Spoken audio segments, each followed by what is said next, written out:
ఈ సైట్ వచ్చేసి 20 గుంటల సైట్ సార్. ఒక్కటే మడి అండి. ఈ కనబడేది ఒకటే మడి.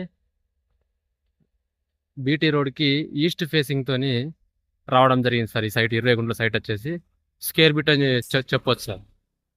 4 మూలలు సమానం ఉందండి స్క్వేర్ బిట్. రాజీవ్ రహదారి కూడా జస్ట్ 2.5 కిలోమీటర్ దూరంలో మాత్రమే ఉంది సార్ ఈ సైట్ వచ్చేసి.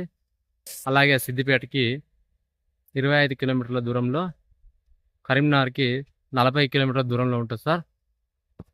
సైట్ కూడా చాలా బాగుంది చూడండి. చుట్టూ వరి పొలాలు ఉంటాయి. మంచి వాటర్ ఉన్న ఏరియా అని చెప్పొచ్చు. సాయిల్ వచ్చేసి రెడ్ సాయిల్ అండి. చిన్న సైట్ తీసుకొని ఫామ్ హౌస్ కడదామనే ఉద్దేశం ఉన్న వాళ్ళకి మాత్రం ఈ సైటు చాలా ఎక్సలెంట్గా పనిచేస్తుంది సార్. సైట్ కూడా వచ్చేసి ఫార్మర్ దగ్గరనే ఉంది. జస్ట్ మొత్తం రాజీవ్ రహదారి నుంచి కంప్లీట్గా బీటీ రోడే అండి. మండల కేంద్రం కూడా జస్ట్ ఒక 4 నుంచి 5 కిలోమీటర్ల దూరంలో మాత్రమే ఉంటుంది సార్ సైట్ వచ్చేసి. సైట్ చాలా బాగుంది సార్.